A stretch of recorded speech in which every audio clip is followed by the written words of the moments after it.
Welcome to Sci-Fi Alien, where the boundaries between the unknown and the extraordinary are pushed beyond limits. Today, we dive into a gripping tale of intergalactic politics, forbidden love, and ancient traditions that could change the fate of two worlds forever. Imagine this: you're sent to a distant planet to broker peace between Earth and a powerful alien race, but everything takes a turn when you accidentally stumble upon a Celestian woman in a sacred spring, completely unguarded. The law of her people is clear: you've seen her true form, and now you must marry her, or both your lives will be forfeit. What do you do when cultural norms and life or death stakes collide? The stakes quickly rise as the young ambassador, Jack Hawkins, finds himself tangled in a deadly game. Betrayal lurks within the highest ranks of the Celestian Council, and the very person Jack has grown to trust might be behind an assassination attempt on Lyra's father, threatening not just their union, but the peace between their worlds. Who can they trust when everyone seems to have their own agenda? What happens when an impossible love story becomes the key to uniting two radically different species? Will Jack and Lyra survive the deadly conspiracies that threaten to tear them apart? As tensions rise, they must navigate a labyrinth of betrayal, deception, and impossible choices. Stay tuned as we uncover the shocking twists and uncover the deeper connection between these two star-crossed beings. Will love truly conquer all, or will their fates be sealed by ancient laws beyond their control? Keep listening to discover what happens next in this thrilling journey. Commander Jack Hawkins stood aboard the starship Arcadia, looking out at the swirling colors of the Celestian galaxy. His mission had seemed straightforward enough: negotiate a peace treaty between Earth and Celestia Prime, a planet known for its advanced technology and deeply ingrained cultural traditions. Yet, as he gazed through the observation window at the vast expanse of stars, he couldn't shake the uneasy feeling settling in his gut. This was his first solo mission, and there was so much at stake. Earth's future in the galactic fold depended on the success of this mission. The diplomatic crew aboard Arcadia had been preparing for months. Jack had spent countless hours studying Celestian history, customs, and politics. He understood the importance of Celestia Prime to the intergalactic alliance Earth was trying to build, but what he hadn't fully grasped was how dangerous cultural misunderstandings could be. Celestians, despite their apparent elegance and refinement, were a people bound by centuries of strict laws and traditions, many of which had remained unchanged since the dawn of their civilization. Their customs were sacred, and violating even the smallest aspect of those laws could bring about severe consequences. Jack had been briefed on the intricacies of Celestian protocol, but what no one had prepared him for was how deeply those traditions ran through the very fabric of their society. He was warned to tread carefully, to be mindful of every word, every gesture, and every move. Celestians were proud of their culture, and anything that threatened their centuries-old traditions would be met with fierce resistance.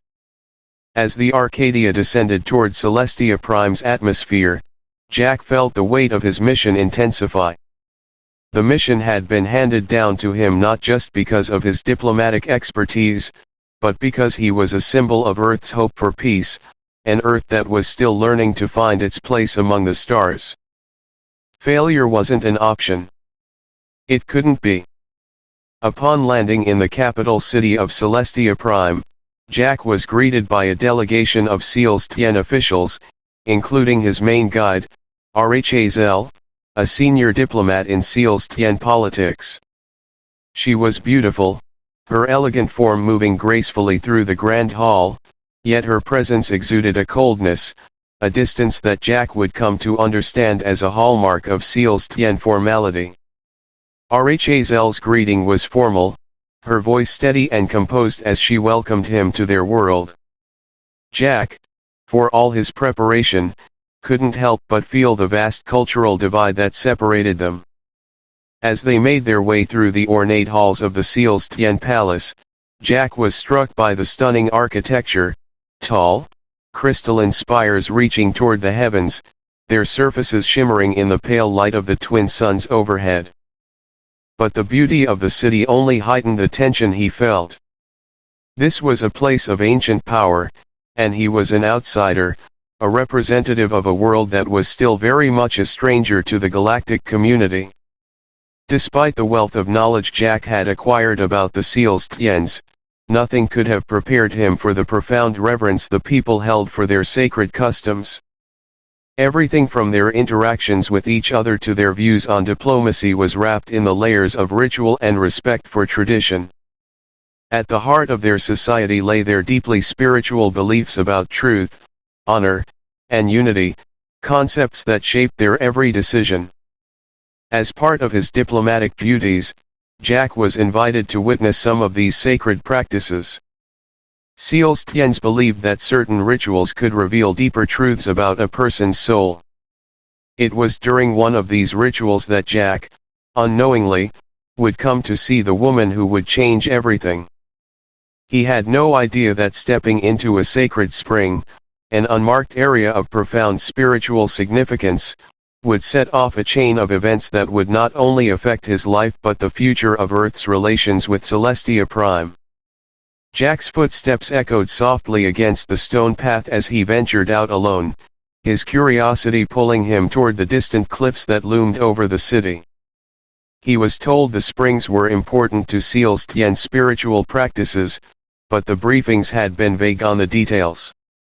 As he walked through the winding paths that cut through the cliffs, Jack marveled at the stunning beauty surrounding him. The air was crisp, and the land seemed to hum with an energy he couldn't quite explain. The guide who had accompanied him earlier had warned him about the sacred sites, but Jack had always prided himself on his curiosity and resolve. He thought he understood the gravity of the situation, that he could respect their customs while remaining an impartial observer. He had no idea that this very curiosity would lead him to an encounter that would test not only his resolve but his very understanding of diplomacy and honor. As he rounded a sharp bend in the path, Jack caught sight of something that made him freeze in his tracks. There, in a secluded pool hidden from view by the towering rocks, was a Celestian woman. She stood waist-deep in the crystal-clear waters, her long dark hair cascading over her shoulders, her eyes closed in quiet contemplation.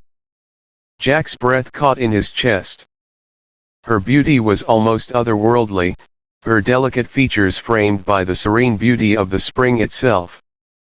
He had no intention of intruding on a sacred moment, but as he stepped closer, a gust of wind swept across the spring, parting the mist and exposing him to her.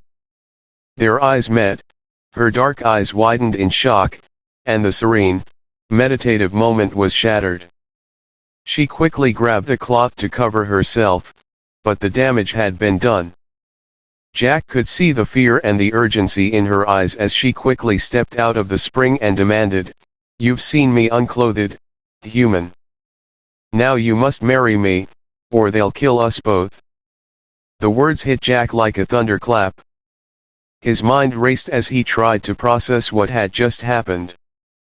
1,000 questions surged in his mind. Was this some kind of test? Had he accidentally broken some unspoken rule? He tried to explain that it had been an accident, that he didn't mean to intrude.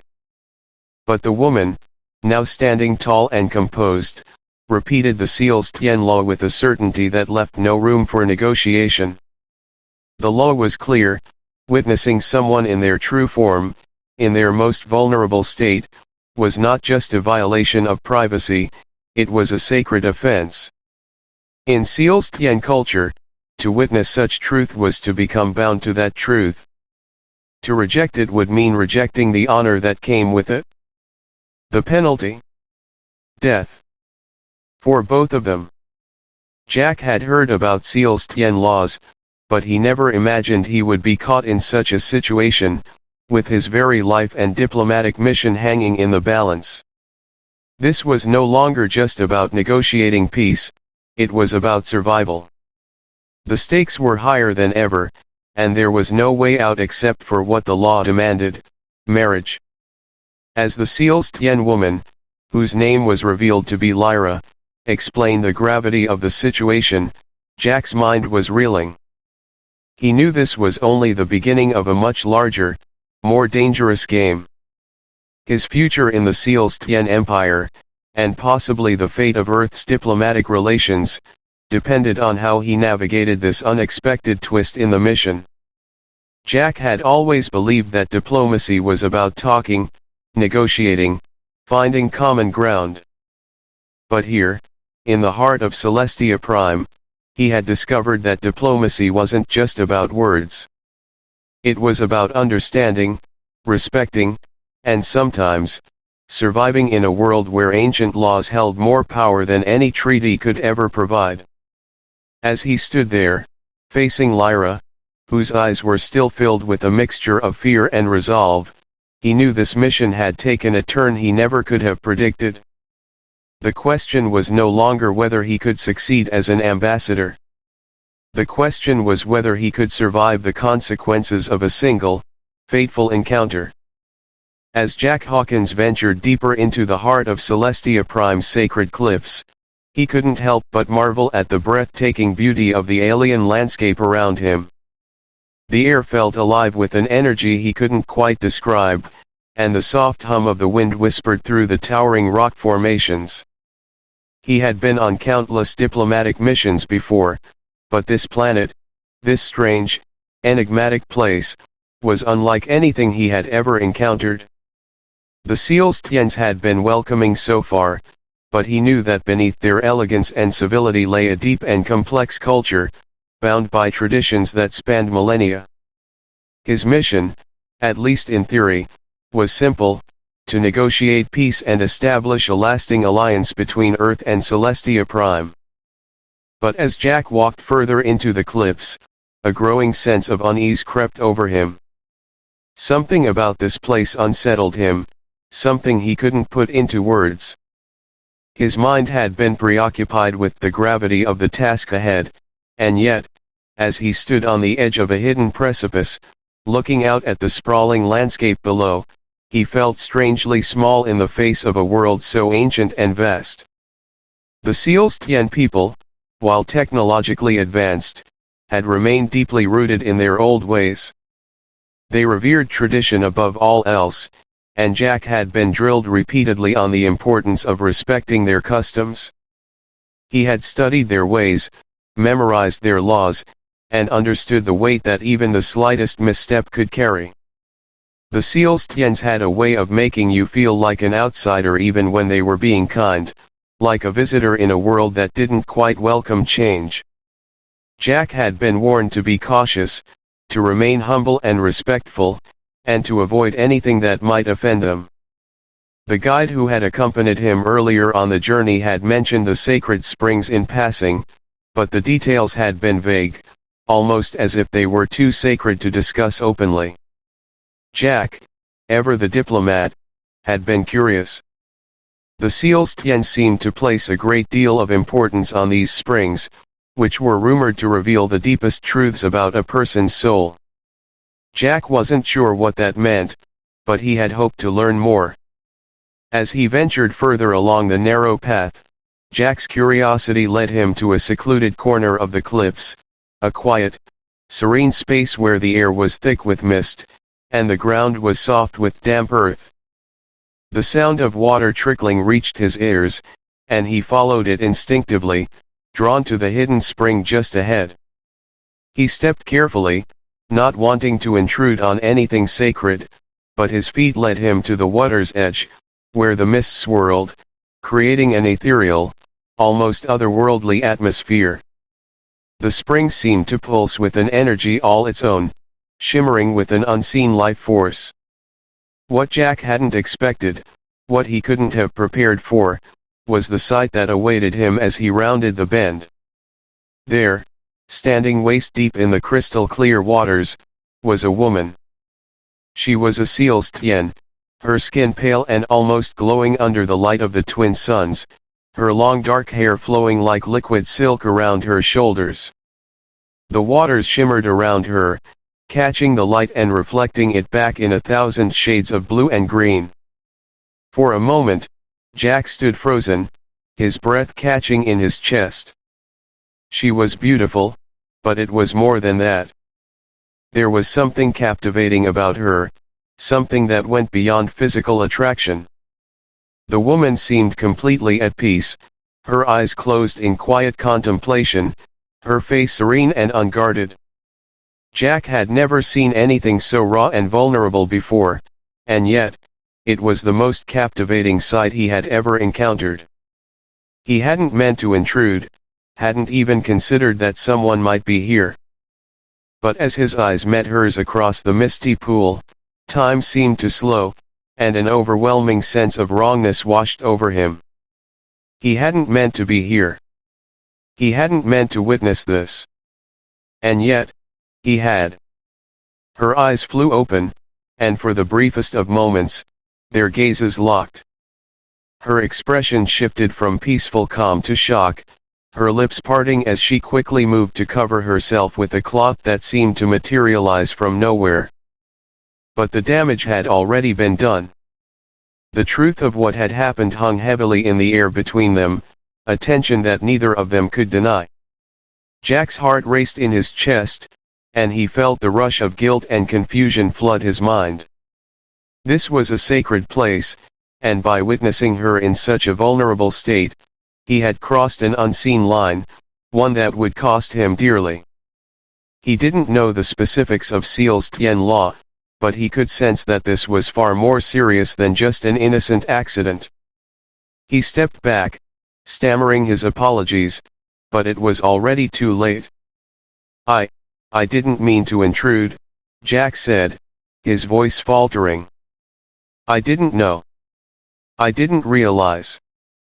The woman, who, in the midst of her surprise, had composed herself with a dignity that left Jack in awe, looked at him with a mixture of urgency and resolve. She stepped toward him, her eyes hardening as she spoke. You've seen me unclothed, human, she said, her voice carrying the weight of ancient authority. Now you must marry me, or they'll kill us both. The words hit Jack like a physical blow. He stood there, his mind spinning, trying to comprehend what she was saying. This couldn't be real. This was some sort of misunderstanding, surely. What? He asked, his voice barely a whisper. Marry you? What are you talking about? Her gaze never wavered as she repeated, by Celestian law, if a foreigner witnesses a Celestian in their most sacred and unguarded form, they must either marry the one they have seen or face execution. That is the law. There is no other option. Jack blinked, his heart hammering in his chest. He had heard of the strictness of Celestian customs, but this was something else entirely. He tried to reason with her, to explain that this was all an accident, that he had no idea what he had walked into. But the woman, whose name, he would soon learn, was Lyra, was resolute. There are no accidents in matters of honor, she said, her voice firm. The law is absolute. You must either marry me, or we both die.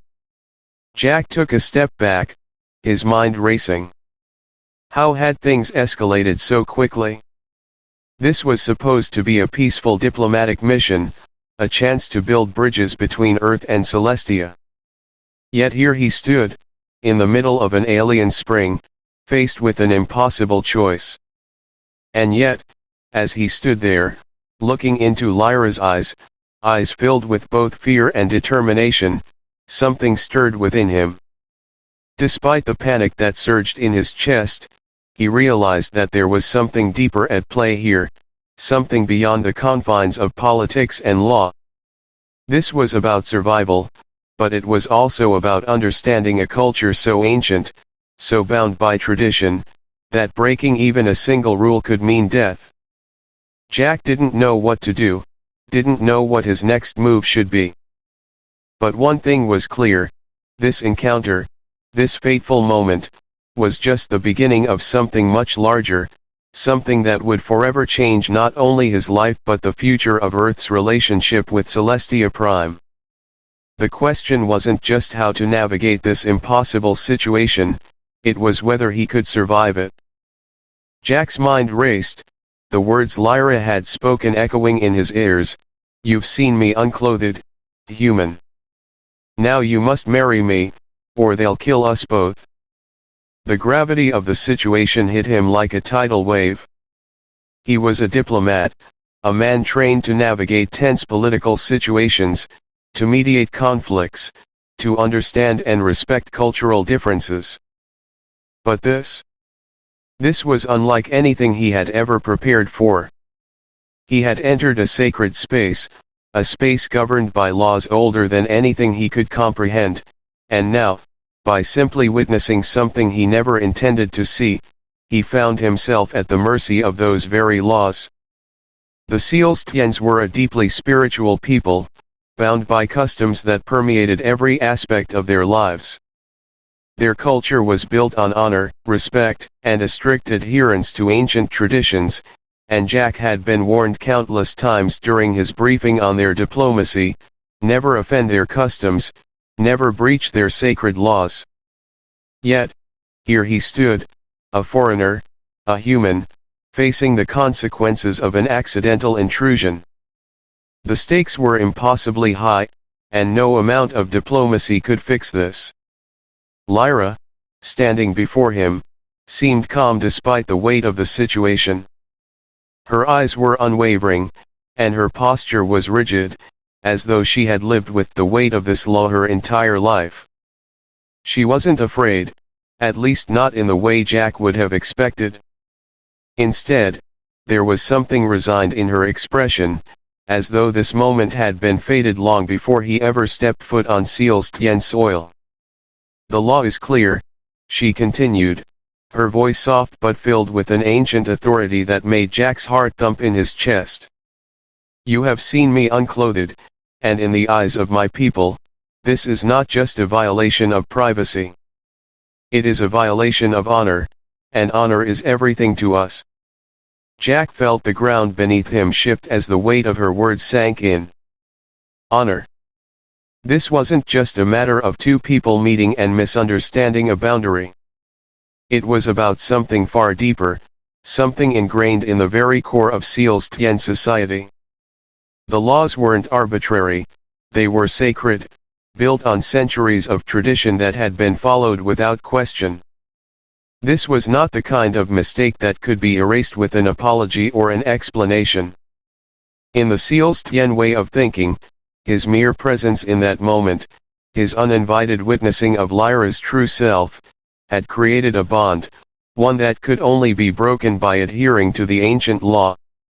To refuse this bond would be seen as rejecting truth itself, an unforgivable offense. Jack tried to make sense of it. Marry her? He was here on a diplomatic mission, representing the entirety of Earth. His role was to secure peace, not to get entangled in a marriage that, in the human world, would be considered an absurd, impossible consequence for such a minor mistake. He opened his mouth, wanting to protest, wanting to explain that he had no interest in violating her privacy, that he had no idea of the sacredness of the spring or the importance of witnessing such an intimate moment. But the words faltered before they could form. He could see in Lyra's eyes that there was no room for argument. "This is madness," Jack muttered, barely able to keep the panic from creeping into his voice. He turned away briefly, his hand gripping the edge of a nearby rock as he struggled to gather his thoughts. "I don't even know you, how can this be real? I'm a representative of Earth, not some pawn in your rituals." Lyra's gaze never wavered. There was no anger in her eyes, only a deep, unyielding calm. She understood the confusion, the disbelief. She had likely heard these same words from countless others. She stepped closer, her voice soft yet firm. "You do not understand, human. Our laws are not negotiable. When you saw me in the spring, you saw my true self, the unguarded version of who I am. This is the way of our people. The truth revealed in the sacred waters binds us, whether we wish it or not. Her words hit him hard, and for the first time since he had arrived on Celestia Prime, Jack truly began to understand the depth of the situation. This was not a simple misunderstanding, this was a clash of cultures, a collision between Earth's more flexible, modern sense of privacy and a race whose every action, every word, every gesture was governed by centuries-old laws that demanded absolute adherence. But that didn't make it any easier to accept. Jack felt a sickening twist in his stomach as the implications of what Lyra was saying sank in. Marriage. He was being forced into a marriage, a bond sealed by law, not choice. And not just any marriage. This wasn't about love or even about mutual respect, this was about survival. He couldn't help but wonder if this was a test of his resolve, a challenge to his diplomatic skills, or something far more sinister, a trap designed to trap him in a web of Celestian politics he couldn't escape. Lyra's voice interrupted his spiraling thoughts. If you refuse, we both die. It is the law. There are no other options. He turned back to face her, his mind racing, but there was a strange sense of acceptance in her voice now. She wasn't just a victim in this scenario. She was as bound by these ancient laws as he was, and the weight of that truth seemed to carry more significance than anything Jack had been briefed on before. He realized then that he wasn't just fighting for his own survival. He was fighting for something far more important, an understanding of a culture he had barely scratched the surface of, a way of life that held honor and tradition as the highest virtues, and a woman who was, in many ways, just as trapped by this law as he was. His gaze softened as he looked at her, not just as a Celestian noblewoman, but as a person caught in a world that demanded much more from her than he could ever fully comprehend. I never wanted this, he said, his voice barely above a whisper, as if the words might carry too much weight. I came here to bring peace, not to start a war with your people. Lyra's eyes flickered with something that resembled empathy, but there was no time for softness. I know. But this is the way of our people. And sometimes, peace comes in the form of sacrifice. You may not want this, but you are now part of it. You are part of me. And if you want to survive, you must accept it. For a moment, Jack was silent, lost in the gravity of her words. His life, his mission, everything he had been taught about diplomacy, now seemed irrelevant in the face of this. The only thing that mattered was the decision he would have to make. Marry her, or face execution. It wasn't a choice in the way he had hoped for, not a decision made in the boardrooms of high-stakes negotiations.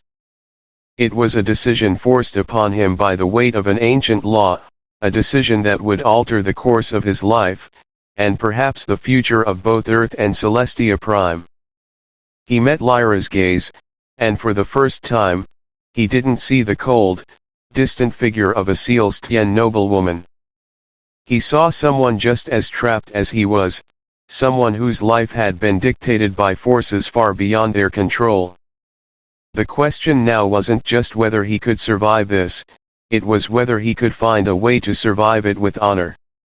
And as he stood there, the answer began to form. He would marry her. Not because he wanted to, not because he believed in the law, but because, in that moment, it was the only way forward. The journey through the caves of Celestia Prime was far more than a physical trek through the rocky labyrinths of the planet. It was a journey into the heart of a culture that Jack Hawkins could barely begin to understand, a journey into the unknown, guided only by the flickering torchlight of desperation and the fragile thread of trust that slowly began to weave itself between him and Lyra. The moment Jack had agreed to marry Lyra, he knew that the path forward would not be easy. His world, the world of politics and diplomacy, had always been one of rules and negotiations, where decisions were made in boardrooms and alliances were forged in the cold light of reason. But this situation was nothing like that. It was a clash of cultures, a collision of ancient laws with the present-day realities of intergalactic diplomacy. And now, as Jack walked silently beside Lyra through the twisting tunnels of the Celestian caves, he realized that the only way forward was to place his trust in her, whether he wanted to or not. The cave system was vast and winding, its walls coated with strange, luminescent moss that cast an eerie glow along the uneven path. The air was cool and damp, and the sound of water trickling through the subterranean passages created a soft, rhythmic backdrop to their hurried steps. Jack had always considered himself a quick learner, adaptable to new situations, but this was something else entirely. The weight of what had just happened, his forced marriage to a woman he barely knew, the cultural breach, the looming political consequences, was pressing down on him in a way that no amount of training could have prepared him for. Lyra, on the other hand, seemed to glide through the dark caves with a grace that Jack could never hope to emulate. She moved confidently, as though these caves were a second home, a place where she had spent countless hours, whether for political reasons or for personal reflection. She was silent, her face unreadable as she led him deeper into the labyrinth, but Jack noticed the subtle tension in her posture. She, too, was a prisoner of the laws that bound them. Her people had lived with these traditions for centuries, and now, because of one simple act, his accidental intrusion, both their fates were entwined. After what seemed like hours of walking in silence, Jack finally spoke. His voice felt small against the vastness of the cave, but he couldn't remain silent anymore. "Why didn't you tell me about these laws before?" he asked, his tone tinged with frustration. "Why didn't you warn me about the consequences of just being here?" Lyra paused for a moment, as if considering his question, before turning to face him. Her eyes met his, not with anger, but with a depth of understanding that startled him. "It's not something we talk about with outsiders," she said quietly. "It's not something we want to explain, because the moment you understand, you become a part of it. This law is sacred, and those who break it are bound by it forever. It is not something I can explain easily, not to someone like you. But you were never supposed to be in this situation." Jack's heart sank as he realized the weight of her words. It wasn't just about the marriage, it was about being caught in a web of traditions so deeply woven into the fabric of Celestian society that there was no escape. The laws weren't just arbitrary rules, they were fundamental, a part of their very identity as a people. He had walked into this situation without understanding the consequences, and now, whether he liked it or not, he was part of a history that spanned millennia. But despite the fear and frustration, Jack couldn't help but notice the vulnerability that crept into Lyra's expression. Beneath the regal composure, beneath the strict adherence to her people's laws, she was as trapped by this tradition as he was. Her life had been determined for her long before he ever arrived, and now, like him, she had no choice but to follow the path that had been laid before them both. "I didn't ask for this either," Lyra continued, her voice softer now. "But I have no choice. Neither of us does. And if we are to survive, we must trust each other. I know that's not easy for you, this is a foreign world to you, one that you couldn't possibly understand in the few days you've been here. But if you're to be my partner in this, you must trust me, as I must trust you." The sincerity in her voice struck Jack deeply. For the first time, he realized that Lyra was not just a victim in this. She was a person who had lived with this law her entire life, a person who had learned to navigate its constraints, and yet, like him, she was now forced to confront a future that had been thrust upon her by something much larger than either of them. For the next several hours, they continued their journey through the caves, the sound of their footsteps echoing off the stone walls. Jack's mind was a whirlwind of questions, doubts, and uncertainties. How had he ended up here? How had something so small, so insignificant, turned into something so monumental? And most pressing of all, what did Lyra want from him now? She had told him to trust her, but was it possible to trust someone who had been forced into this same situation, someone who had lived with the weight of this law her entire life? Jack had always been a skeptic. Trust was something that had to be earned, and he didn't know if he could fully trust Lyra, not when their fates were tied to something as immovable as Celestian law.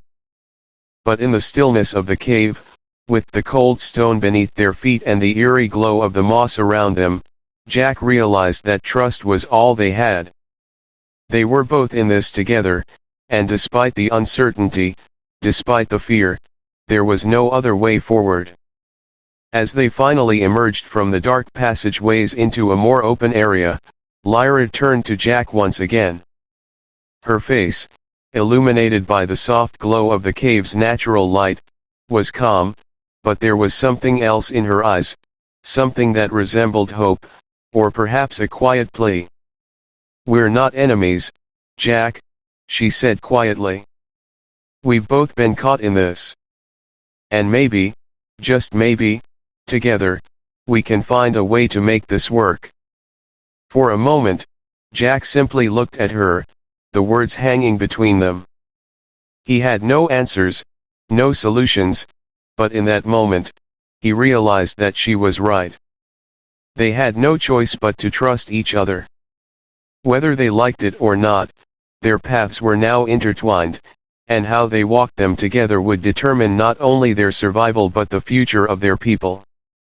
The cave stretched on, an endless journey ahead, but for the first time since this whole mess had begun, Jack felt a flicker of something other than fear. It wasn't hope, not yet. But it was the possibility of it. And for now, that would have to be enough. As Jack and Lyra emerged from the caves, the weight of what lay ahead settled on their shoulders like a storm cloud, heavy and inevitable. They had come this far, but the most difficult part of their journey was still to come. The Celestian High Council awaited them, and with it, the looming decision that would determine their fate, not just their lives, but the very future of their alliance between Earth and Celestia Prime. What had started as a diplomatic mission to forge peace was now a battle to survive, and the battle would be fought in a council chamber filled with ancient laws, power struggles, and a deep-rooted commitment to tradition. The council chamber was an imposing structure, its walls lined with shimmering crystals that cast the room in an ethereal glow. At the center of the chamber, a large circular table sat, surrounded by towering figures, the most powerful leaders of Celestia Prime. As Jack and Lyra entered, all eyes turned to them, their gazes heavy with expectation and judgment. Jack had been briefed on the significance of this moment, but no briefing could have prepared him for the overwhelming sense of weight that pressed in on him. The air in the room felt thick, charged with an energy that seemed to pulse with the very laws of the Celestians. These were not just politicians or diplomats, they were the keepers of an ancient system that had ruled their society for centuries. The High Council was made up of the most respected and influential Celestians, each of them a leader in their own right. Lyra's father, once gravely ill, had managed to rally his strength and was now seated at the head of the table, his eyes dark with both concern and determination. He had been the one to push for the Union, believing that the future of Celestia Prime lay in a partnership with Earth. But even his influence had limits. The council members were not all aligned with his vision. Some were openly skeptical of this union, viewing it as a threat to Celestian purity, while others saw it as a political move to strengthen their position within the galaxy. For them, the marriage between Jack and Lyra was more than just a personal bond, it was a symbol, a decision that could shift the balance of power within the Celestian Empire. Lyra stood beside Jack, her presence as commanding as ever, but her eyes betrayed a flicker of anxiety. This was her home, her people, and yet even she was unsure of how this would play out. She had spent her entire life adhering to the laws of Celestian tradition, but now, with Jack by her side, those laws were no longer something she could blindly follow. This was no longer about just honoring the past, it was about forging a future. But would the Council allow it? Or would they see this as a betrayal of everything Celestia Prime stood for? As the Council members exchanged murmurs, Jack could feel the tension in the room building. His heart raced, and despite his best efforts to remain composed, he could sense the judgment in their eyes.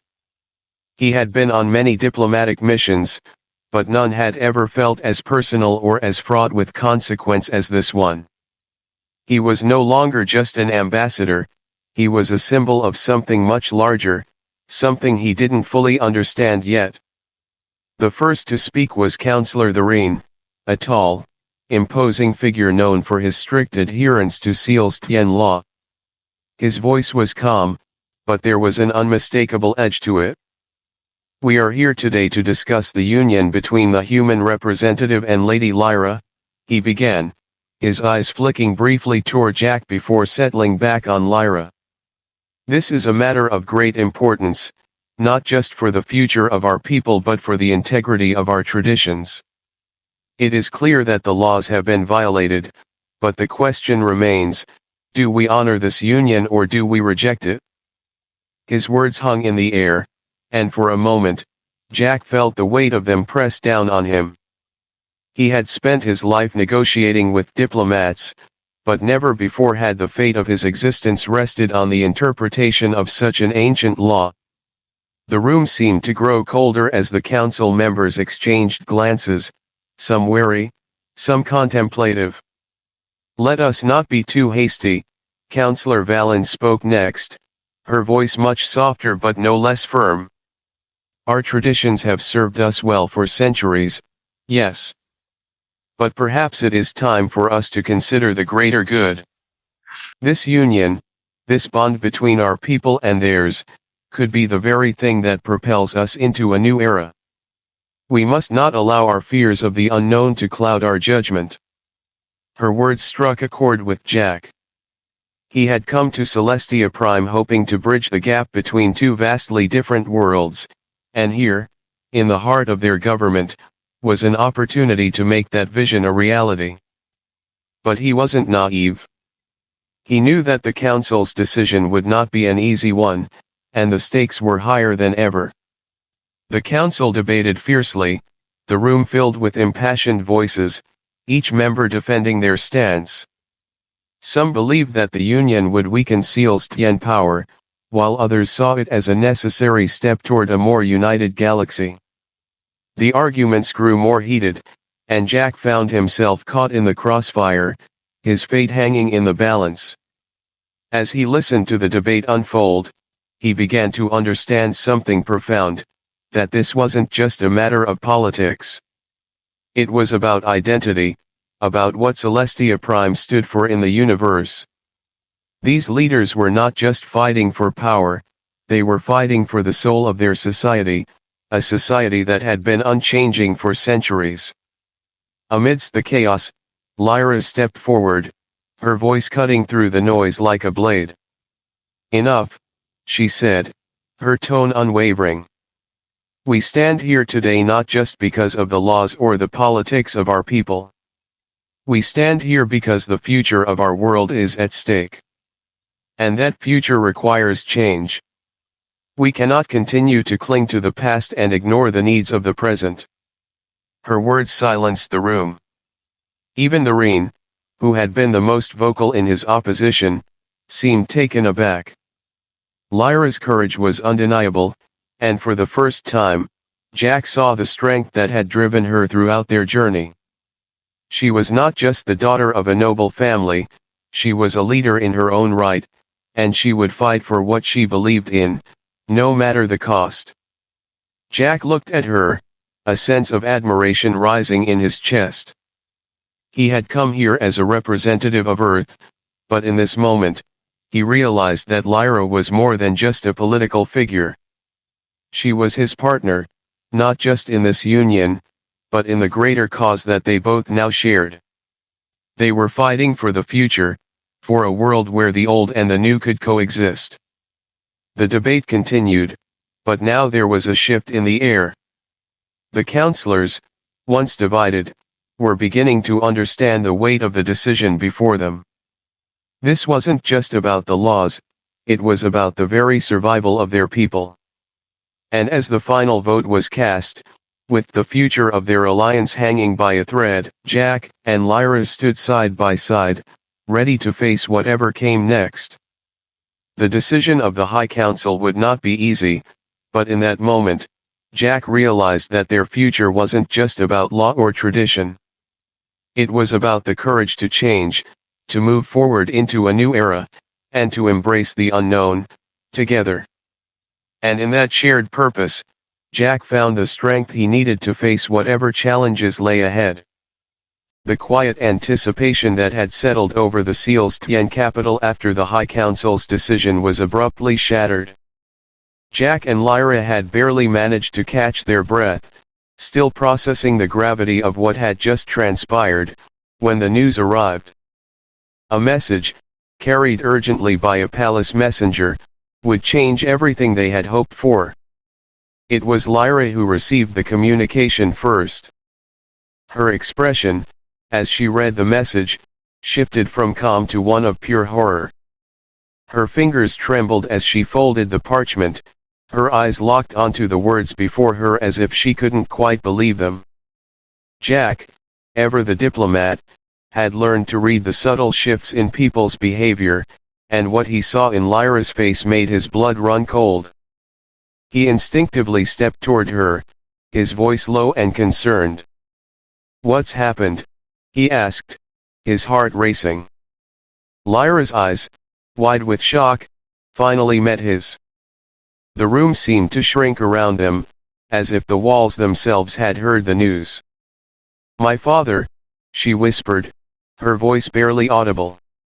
"He's been poisoned. An assassination attempt. Someone tried to kill him." The words landed like a heavy blow. Jack's mind raced. Her father, a prominent figure in the Celestian Empire, had been at the forefront of their union, his backing had been crucial in legitimizing their bond. Without him, their already precarious position would be shattered. The Celestian Empire was known for its intricate political webs, and with Lyra's father now in critical condition, the very foundation of their alliance seemed to be crumbling before their eyes. "What do we do?" Jack asked, his voice firm despite the swirling chaos inside him. Lyra stood still for a moment, her hands clenched into fists. She had always been composed, a symbol of strength and determination, but now Jack could see the fear in her eyes, fear not just for her father, but for everything they had worked for. The political ramifications were immediate, and the consequences of failure were dire. An assassination attempt on her father could unravel everything, not just for them but for the future of Earth's tenuous relationship with Celestia Prime. "We need to act fast," she replied, her voice steadying as she regained her composure. "If we don't move quickly, the Council will use this as an excuse to invalidate the Union. They'll say it was a political move, that the alliance was never meant to happen." Jack's thoughts began to race. The intricacies of Celestian politics were something he had barely begun to understand, but he knew one thing for certain: this assassination attempt was no accident. Someone within the Council, someone with a vested interest in seeing their union fail, had orchestrated this attack. They had chosen the most effective way to destabilize everything, by striking at the heart of Lyra's family. Who could have done this? Jack asked, trying to focus.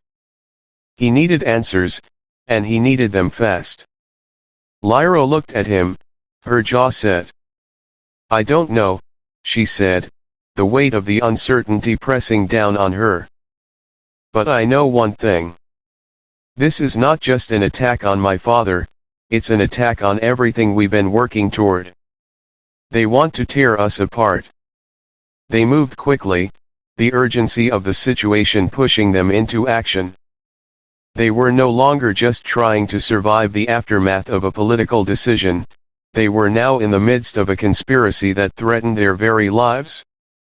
As they hurried through the palace's corridors, Jack couldn't shake the feeling that they were being watched, that every step they took brought them closer to the heart of a darkness they could not yet fully comprehend. Upon reaching the medical wing, the atmosphere was thick with tension. Palace guards stood at attention outside the doors to her father's chambers, their faces grim, as if they, too, sensed the gravity of the situation. The room was quiet, save for the faint beeping of medical equipment. Lyra's father, once a towering figure of strength, now lay unconscious, his breathing shallow, his skin pale. The healers were working furiously to stabilize him, but the severity of the poison meant that there was little time left. Lyra rushed to his side, her hand gently brushing his forehead. Jack remained standing behind her, feeling both helpless and out of place in this intimate, urgent moment. This was no longer about diplomatic negotiations or political alliances. This was about Lyra's family, her future, and the fragile thread that now connected them both to Celestia Prime. He's strong, Lyra murmured, her voice thick with emotion. He's survived worse. But if we don't find out who did this, we could lose everything. Jack nodded, the weight of her words sinking in. The more he thought about it, the more the pieces fell into place. This assassination attempt was not just about killing Lyra's father, it was about eliminating the very foundation of the alliance between Earth and Celestia Prime. Her father had been a key supporter of their union, and now that he was incapacitated, there would be a power vacuum, one that the enemies of their cause would rush to fill. The silence in the room stretched on, broken only by the soft murmurs of the healers as they continued their work. Lyra, though visibly shaken, refused to leave her father's side. Jack understood.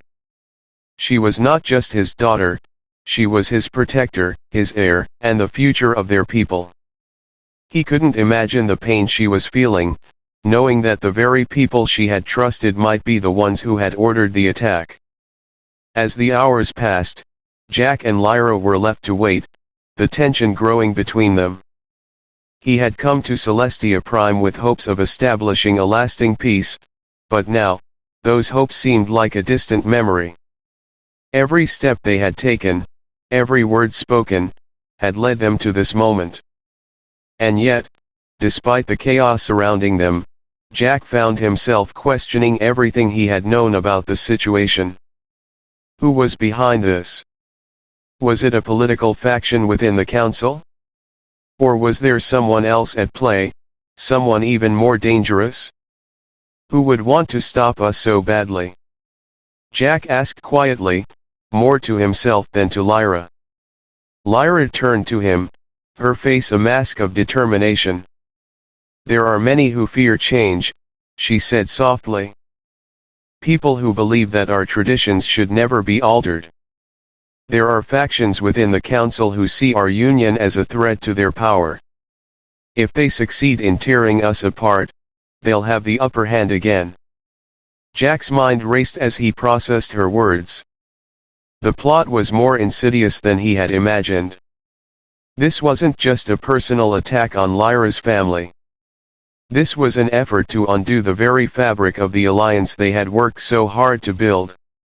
If they didn't find out who was behind it soon, everything they had fought for could be lost. Suddenly, the door to the medical chamber opened, and a figure stepped inside, one of the palace advisors, a man Lyra knew well. His face was pale, his eyes wide with concern. "They've found something," he said breathlessly. "We've uncovered a trail. It leads back to a faction within the council. They were planning more than just the assassination. They wanted to use this to destabilize everything, to prevent the union from ever happening." The air in the room seemed to shift, and for the first time since the attack, Jack felt a flicker of hope. They had a lead. The fight wasn't over yet. But the danger was far from over, and now they were on the precipice of something much bigger than they had anticipated. Lyra straightened, her resolve hardening. "Then we'll stop them," she said firmly. "We won't let them destroy everything." And in that moment, Jack knew that this battle was no longer just about survival, it was about standing up for what they had built, and for the future they both desperately believed in. The threat wasn't just external. It was internal. And they would fight it together, no matter the cost. The discovery of a potential lead in the assassination attempt on Lyra's father was the first sliver of hope in what had otherwise been a grim series of events. But even as Jack and Lyra clung to the fragile thread of that hope, a deeper, more insidious truth began to unfold, one that would shake them to their core. The fight for their survival had become far more complicated than they ever could have anticipated. The enemy wasn't just a faceless force outside their walls, it was a traitor, someone within their own ranks, someone they had trusted. The lead they had uncovered pointed to a shadowy faction within the Celestian High Council, a group who had been vocal in their opposition to the union between Lyra and Jack.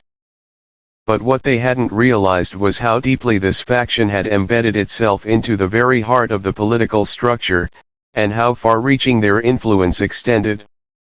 The betrayal was not just about the poisoning of Lyra's father, it was about a well-orchestrated plot to tear apart the alliance, to destroy everything they had fought for, and to undermine the future of Earth and Celestia Prime's fragile peace. In the days that followed, the atmosphere around them thickened with suspicion. The palace, once a place of negotiation and cautious optimism, had become a battleground of distrust. Lyra, ever composed, had her doubts. It was not just her father who had been targeted, it was their entire mission, their very existence as a couple, and the alliance between their two worlds.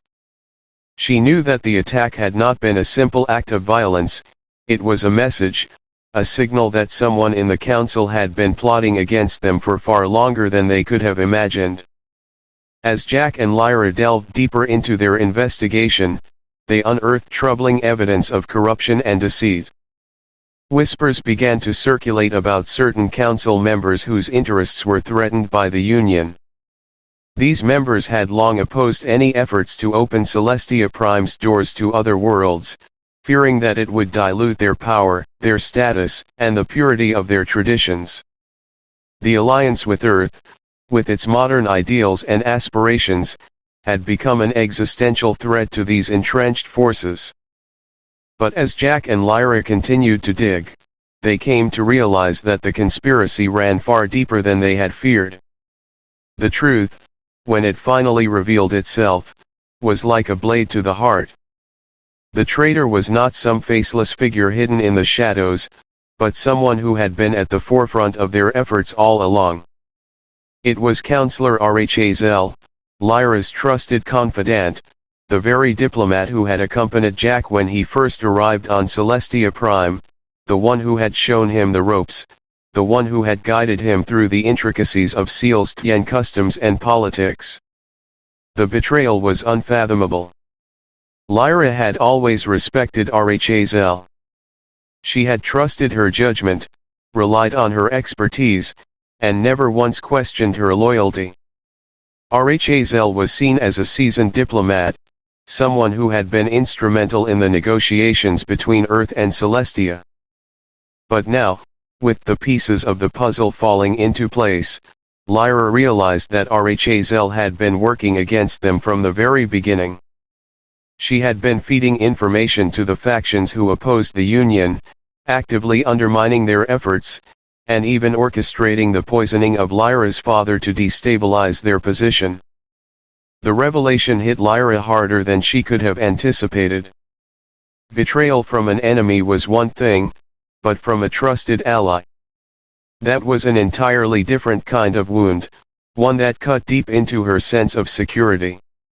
She felt a coldness settle in her chest, a creeping sense of disbelief that gnawed at her from the inside out. How could RHAZL, someone she had considered family, have done this? How could someone who had fought so hard for their cause have turned against them so completely? For Jack, the revelation was equally devastating. He had never trusted RHAZL entirely, but he had always believed in the concept of diplomacy, the idea that people could put aside their differences for the greater good. The betrayal was not just personal, it was a betrayal of everything he had come to believe in as a diplomat. The idea that someone so close to the heart of their mission could turn against them left him feeling disillusioned, questioning the very foundations of the work he had dedicated his life to. But there was no time to wallow in disbelief. They couldn't afford the luxury of grief or anger. Lyra's father was still fighting for his life, and the conspirators, now revealed to be among the highest ranks of the Celestian political structure, were still plotting. Every moment they spent uncovering the truth was another moment the enemies of the Union gained an advantage. Together, Jack and Lyra began to piece together the full extent of RHAZL's involvement.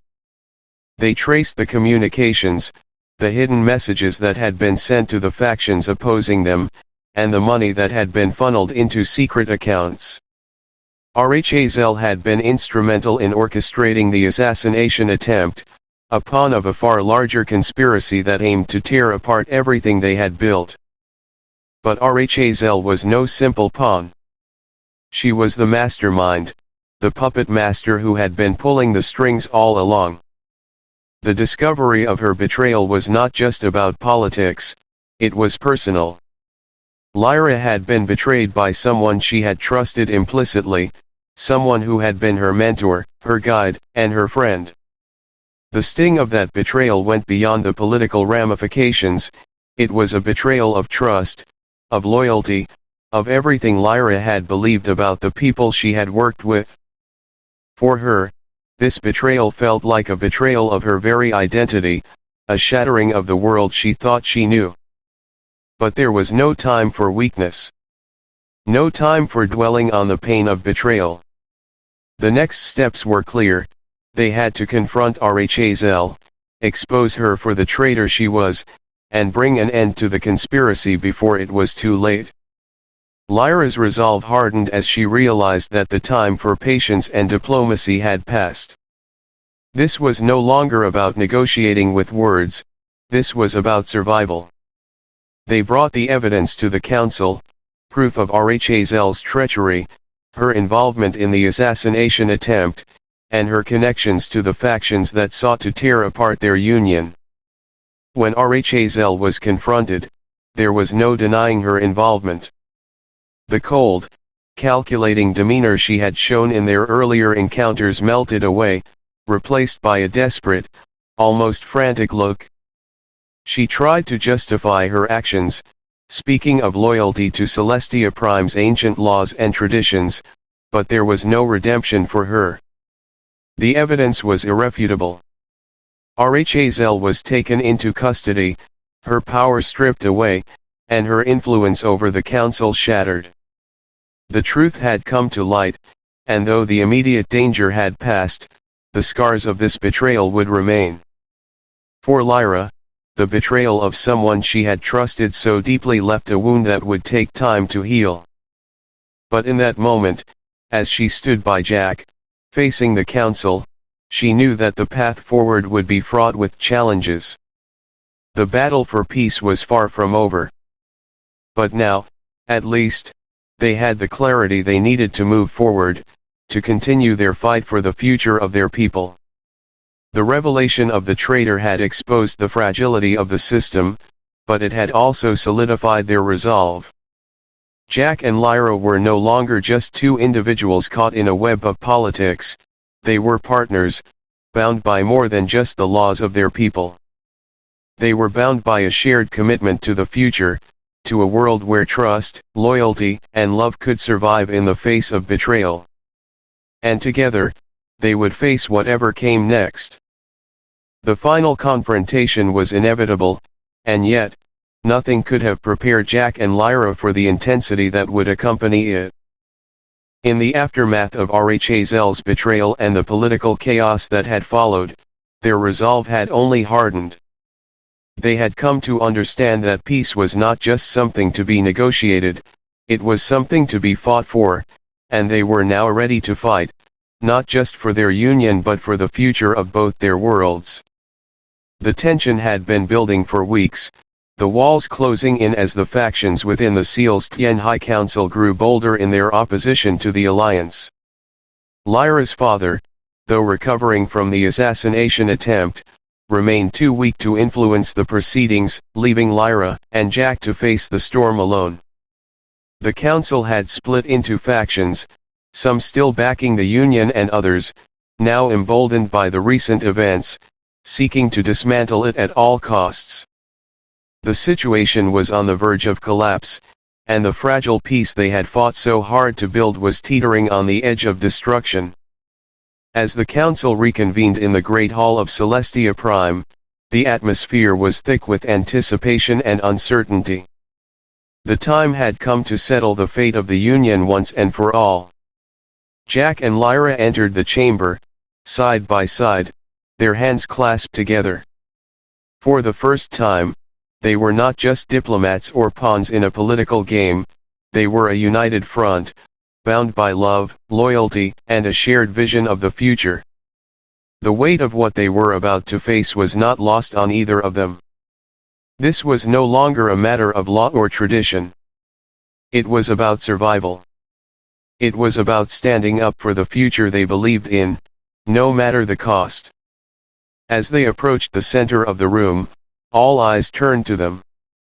The council members, once divided, now watched them with a mixture of suspicion, admiration, and fear. It was clear that Lyra's decision to stand by Jack, her decision to fight for their union, had created ripples throughout Celestian society. She had not only defied the expectations of her people but had also brought the very foundations of Celestian tradition into question. Her courage had inspired some, but it had also sparked a fierce opposition from those who believed that the Union was a threat to the core values of their society. The tension reached its peak when Councillor Thorine, one of the most vocal opponents of the Union, stood to speak. His eyes were cold, his voice steady as he addressed the assembly. "The time has come to make a choice," he said, his gaze flickering to Jack and Lyra. "We must decide whether to honor the sacred traditions that have defined us for millennia or to embrace a future that threatens to undo everything we hold dear. The union between our people and Earth has already brought chaos. If we allow this marriage to stand, we risk the very fabric of our society." Jack stood tall, his heart pounding in his chest. He had prepared for this moment for so long, but now, standing before the council, the weight of the decision was heavier than ever. He knew that his words, their words, would determine the future of not just their union but the future of intergalactic peace itself. It wasn't just about their survival, it was about the survival of the values they held dear: trust, love, and unity. "Celestia Prime is at a crossroads," Jack began, his voice clear and strong. "You speak of tradition, of honor, but what is honor if it is not rooted in truth?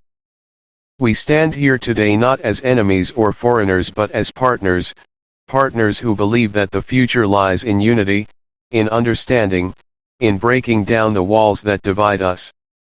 The old ways have served you well, but they have also kept you isolated, trapped in a world of your own making. The galaxy is changing, and you must decide whether to adapt or to risk being left behind. The council room was silent. Jack's words hung in the air, heavy with the weight of their meaning.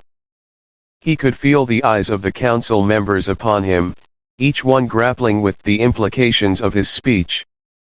Some were skeptical, others indifferent, but there were those whose expressions softened, who seemed to understand the truth in his words. Lyra stepped forward, her gaze unwavering as she addressed the council. "I stand by my decision," she said, her voice unwavering, her tone filled with quiet strength. "I stand by Jack, not just because of the laws that bind us, but because of the truth we have found together.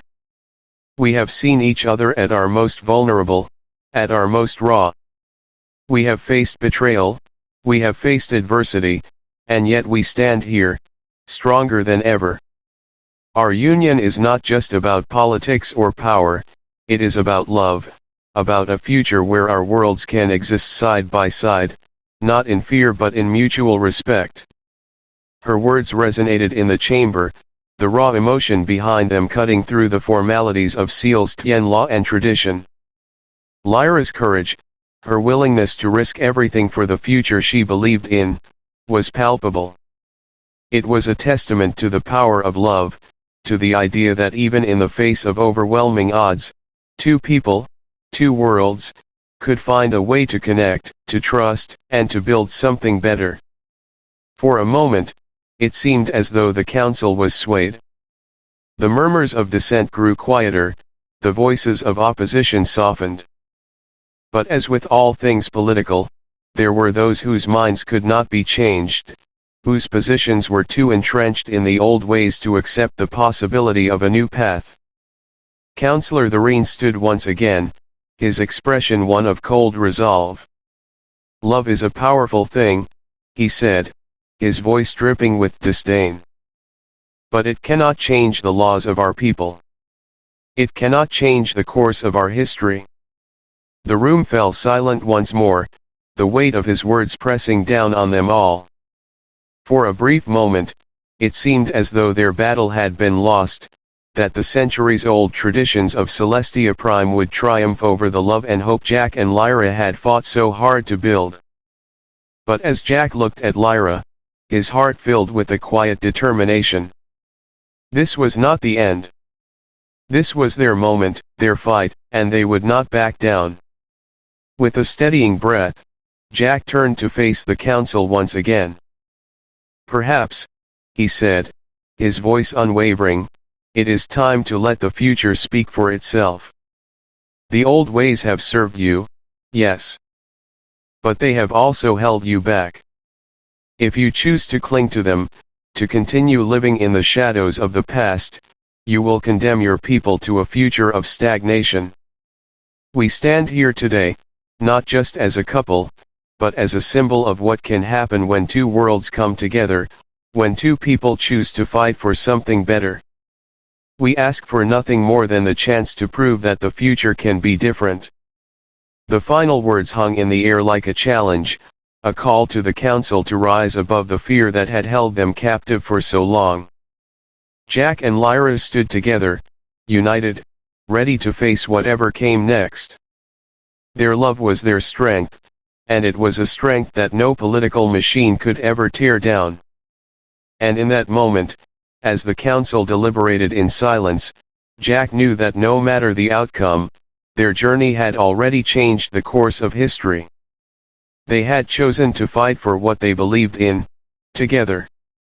And that, more than anything, was the greatest victory they could ever achieve. The resolution that followed the tense council meeting was nothing short of miraculous. It was a decision that had been hard-earned, a fragile victory forged in the fires of political turmoil, betrayal, and unwavering conviction. For Jack and Lyra, it was not just a triumph of law or diplomacy, it was a testament to the power of love, a love that had survived under the most intense pressure and had brought two worlds together when it seemed impossible. As they stood together, hand in hand, in the aftermath of the Council's decision, they knew that this was just the beginning of something much larger than themselves. The Celestian High Council had, in the end, recognized the union between Earth and Celestia Prime, not only as a legal bond but as a symbol of the future. It was an unprecedented move, one that defied centuries of tradition and had shaken the very foundation of Celestian society. But despite the voices of opposition that still lingered in the chambers, despite the lingering tensions, the union had been sanctioned. The ancient laws that had once dictated the fate of entire civilizations had been challenged, and, for the first time, the promise of a new era had begun to take shape. For Lyra, the journey to this point had been as much about personal transformation as it had been about political negotiation. She had been raised to believe in the unyielding power of tradition, to follow the path that had been laid before her by her ancestors. But as she stood there with Jack, watching the Council's decision unfold, she realized that the true strength of their union lay not in their ability to conform to the past, but in their willingness to challenge it. Her decision to stand by Jack, to fight for their love and their future, had been the most revolutionary thing she had ever done. The aftermath of the Council's decision was a mixture of relief and uncertainty. The political landscape had shifted irrevocably, and while some embraced the change, others viewed it with fear. The Celestian Empire, for all its beauty and power, was still a society deeply entrenched in its traditions. The prospect of integrating Earth into their world, of bridging the gap between two vastly different civilizations, was not something easily accepted by all. But Jack and Lyra knew that the battle they had fought was not just for their personal happiness, it was for the future of their people, for the possibility of unity in a universe that often seemed divided by borders and fear. As they left the council chambers, the weight of the decision settled in. It wasn't just about them anymore. They had been chosen to be the vanguard of something much larger, a new era of cooperation, understanding, and peace. Their marriage was not just a personal commitment, it was a beacon of hope for a galaxy that had long been fragmented by distrust and old grudges. The union between Earth and Celestia Prime symbolized the possibility of reconciliation, of finding common ground in a world that often seemed unwilling to change. The following days were filled with a sense of both relief and uncertainty. The Council's decision had been historic, but the real work was just beginning. Lyra's father, though still recovering, had taken his place once again as a key figure in the future of Celestia Prime, and together with Jack and Lyra, he began the delicate work of rebuilding the trust that had been fractured by the betrayal of HFY and the political upheaval that had followed. They knew that there would be challenges ahead, that there would be those who resisted the changes, but they also knew that they had something stronger than any tradition or political machine could ever undermine, their commitment to each other and to the future they wanted to build. Jack, for his part, found himself deeply changed by the experience. His mission had started as a simple diplomatic assignment, a chance to represent Earth on the galactic stage. But over time, as he had come to understand Lyra, the Celestian people, and the complexities of their world, he realized that this was not just a mission to establish peace between two governments, it was a mission to bridge the gap between two very different worlds. In doing so, he had learned something profound about the nature of diplomacy.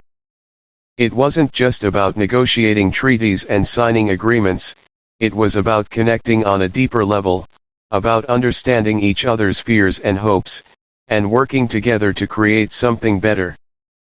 Lyra had shown him that. Her courage, her willingness to sacrifice everything for a future she believed in, had changed the way he viewed the world.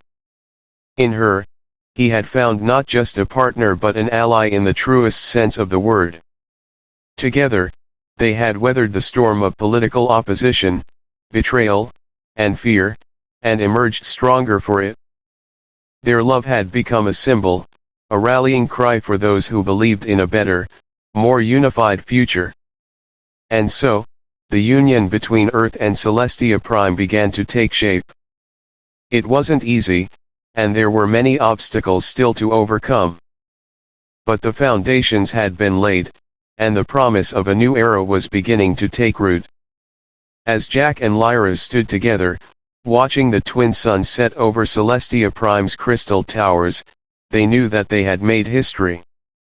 They had become a part of something much larger than themselves, a movement toward unity, a future where the boundaries between worlds could be broken, where love and understanding could prevail over fear and division. For the first time in what felt like an eternity, the weight of the past seemed to lift. The uncertainty that had shadowed their every step was beginning to fade, replaced by the possibility of a future that was not defined by the mistakes of the past but by the potential for something better. They were no longer just two individuals bound by ancient laws. They were pioneers, the first in a new era of peace and cooperation between two very different worlds.